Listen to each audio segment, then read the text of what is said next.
I want to do a quick review on this product. It's called the Spark Lite Emergency Fire Starter. Now this one here on the left is something I just purchased recently, but these two here on the right, they were issued to me when I was in the Marine Corps in separate survival schools up to 20 years ago. It looks like they're the same product. If they're not the same product, then they are closely aligned, but there are some differences. And what we're going to do today is review the differences between the old issue fire starters and what you can buy now from a company called fourseasonsurvival.com. Now, I did not buy this directly from them. I bought this from Major Surplus and Survival. Can't recommend that company, but that may be another video.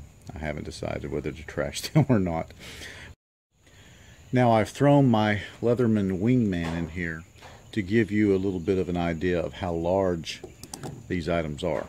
They're very small, just in case you thought I had tiny or giant hands. Now let's look at them. Each one is a little plastic box with a lid that I never thought was very robust. They can come in either, now I only was issued them in green, olive drab, but when I bought this, I could have bought this one in olive drab or orange, and I just chose orange for some reason.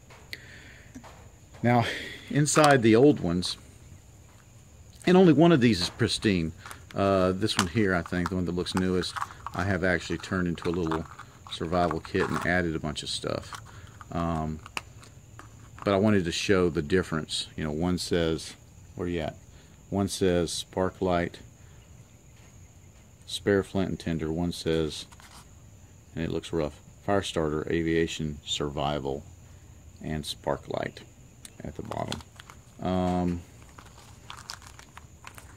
They both say Flexitop, and they got a company name on them on the bottom. I didn't notice this one does not, which kind of makes me think that the orange one, the new one, is a reproduction, if you will, or a modern version. Now let's get to the pristine issue one that I have never used. Okay, let's find out what's inside.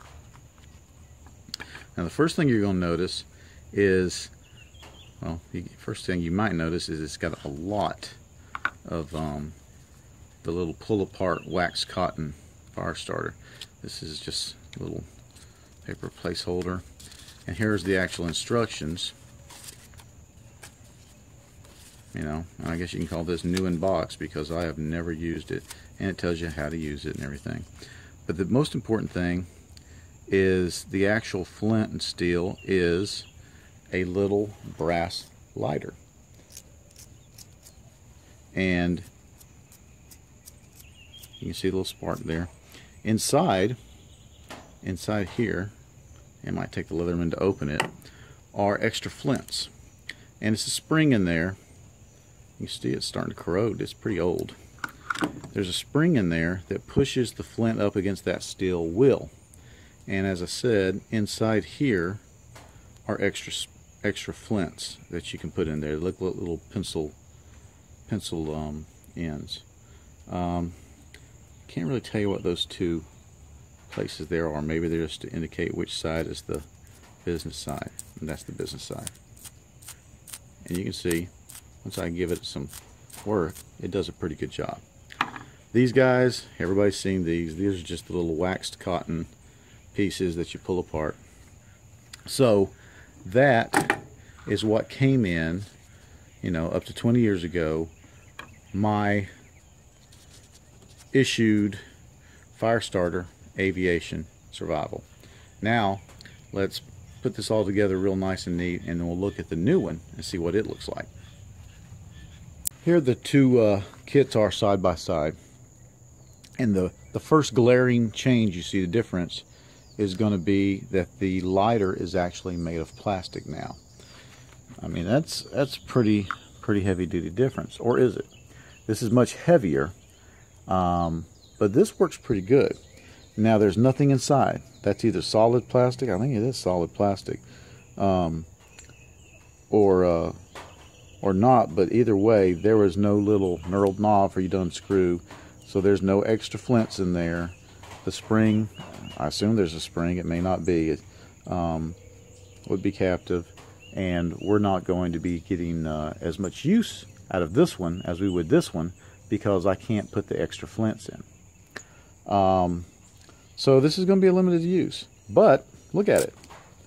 The thing works really good. This one works pretty good too, but that's pretty robust right there. Looks like they have exactly the same amount of the little wax things for starting fire.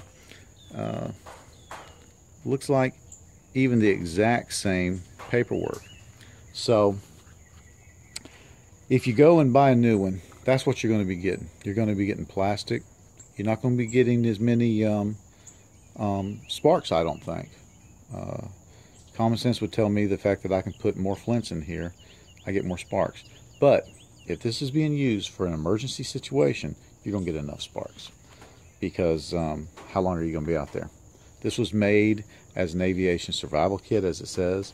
This was not made for long term. This is my main fire starter for the rest of my life. Well, anyway, I just wanted to show those two things. I know there's a lot of people who maybe don't have the old one, haven't ever seen it. A lot of folks are just into using the flint and steel. This is flint and steel, but it's a little more refined and more of a kit. Thanks for watching. I'm done.